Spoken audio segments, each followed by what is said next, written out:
here in the haunted WLS Science building. This is Science Chasers with Eve and Jake. We paid a Dr. Benedict Kemp 2 Tootsie Rolls and a course evaluation for the keys to this building. We're about to discover the souls of the lost grad students who worked here. Alright guys, here's the key we got from Professor's Pass. Let's see if they actually read their course emails.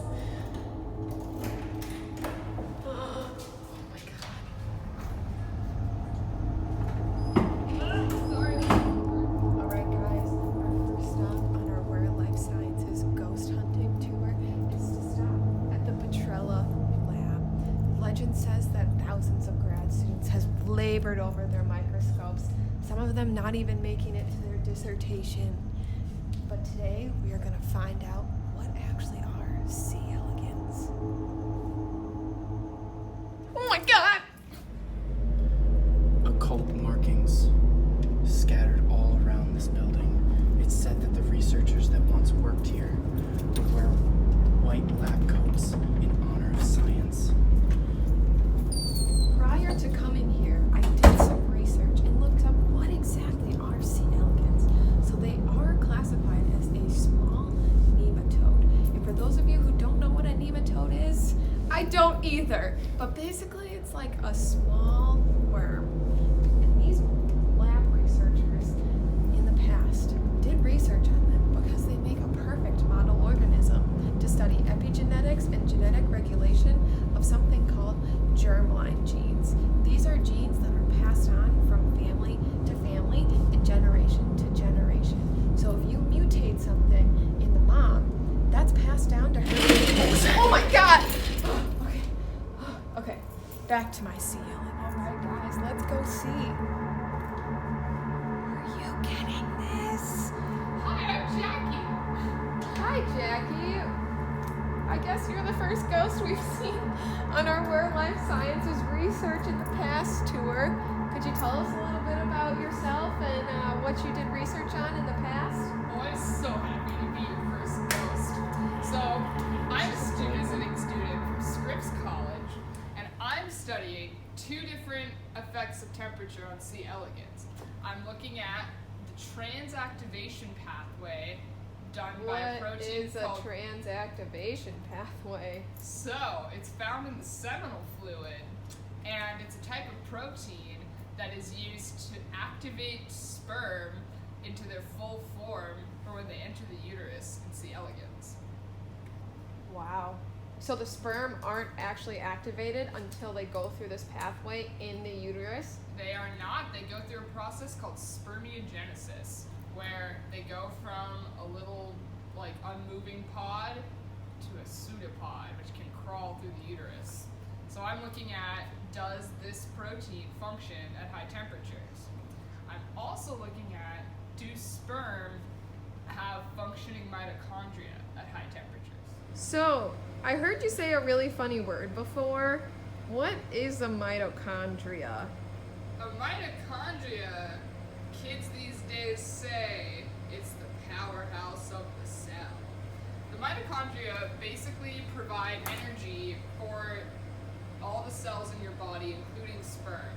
And sperm need a specific higher amount of mitochondria because they have to crawl through the uterus. So we're seeing if sperm have a decreased or changed mitochondria when exposed to high temperatures. So Jackie, I'm a finance major. Why should I fund you? You should fund my research because with rising global temperatures, we don't know what effect this could have on C. elegans populations. C. elegans can survive at higher temperatures, but they can't necessarily reproduce when the temperature changes just a small amount. C. elegans thrive at 20 degrees Celsius, but go fertile only 7 degrees later, which with global warming, this could happen in the near future. C. elegans are very important in the processes of decomposing fruits and vegetables because they eat the bacteria found in fruits and vegetables. I'll pay you. All right. It's not just me on this journey, but we have a fellow ghost hunter on the way to do some research. Prisoner with a sick ghost hunt going on. Yeah, Let's there keep- is. Oh my gosh. That was a spooky leg. Alright, Dr. Origanti's lab, which studies a mutated ribosomal pathway in cancer cells. For those of you who don't know, the ribosomes are really important in creating all of the proteins that a cell needs to survive. And with the mutated pathway, everything can go a little crazy. Ooh.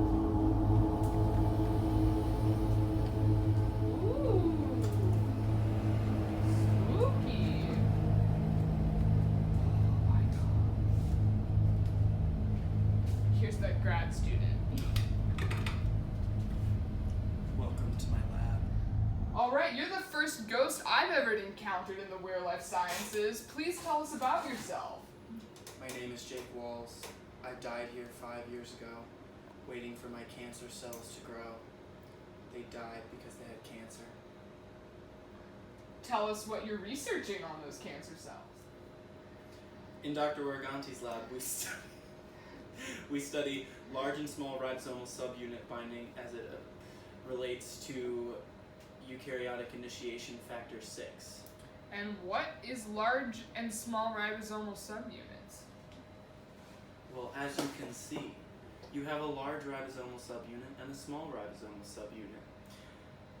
These two subunits come together with mRNA, which is the messengers of the cell, to form polypeptide chains, which are the basis for all proteins and everything made throughout the cell. When these come together, you need certain initiation factors, such as eukaryotic initiation factor 6, to bind to them in order to start translating mRNA. So I'm a teacher, and my students ask me on the daily why we should care about ribosomal subunit binding. Let me tell you, there's multiple genes associated with pancreatic cancer which tell us that changes in the conformation of ribosomal associated proteins, such as eukaryotic initiation factor 6, that can lead to overexpression or underexpression of mRNA, thus creating the wrong proteins all throughout your cell.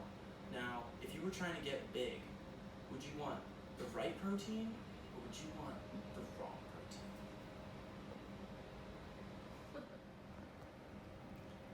Clearly, I'm trying to get big, so I definitely care about ribosomal subunit binding. Thank you for explaining it to me. I have work to do. There's a really spooky ghost. We're headed back to the treatment lab because we just got word that another researcher died there. Who knows what we're for? So this lab studies a protein complex called the dream complex. One of these proteins in this complex is called Lin35. This protein is crucial for making sure that the genes in the germline are turned on and off at the right times during worm development. If they're turned off at the wrong times or turned on at the wrong times, the cells can divide rapidly, they can get multiple nuclei, a lot of stuff goes wrong. A specific protein, Lin35, when mutated in worms, creates a characteristic phenotype of having upwards of 50 intestinal nuclei when worms are only supposed to have 20. And so we're trying to figure out what happens in this process and how it's affected by temperature. So why do I, Tom Cruise, face of Scientology, care about this? Well, Tom Cruise, you should care about this because even though worms and humans are clearly not the same thing, we do have a lot of similarities, specifically the Lin35 protein. In worms, this is called Lin35, and in humans, it's called the retinoblastoma protein complex. And you've probably heard of that because retinoblastoma is a common cancer. And we can study how this protein works in worms, and the worms survive. Because as you know, we haven't been able to do research on human models yet. Thank you guys so much for stopping in. It's so nice to have some life in this lab for once. Thank you so much for your energy and enlightening us on C. elegans. I can't wait to learn more.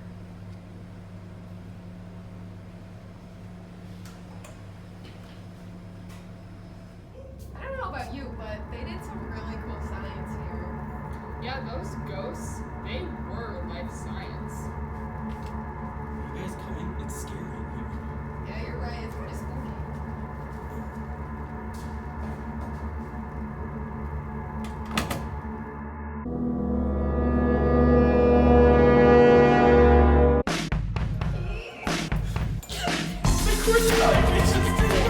Professor, stop looking at them!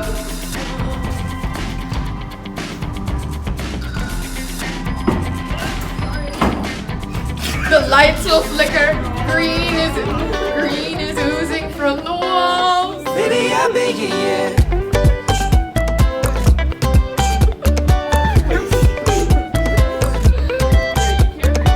I lost my shoes What is last. your name, grad student? Wait.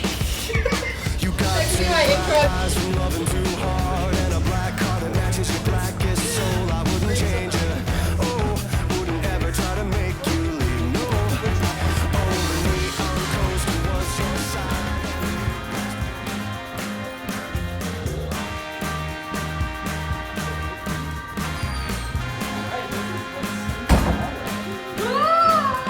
Look it up, baby, I'm coming on my knees.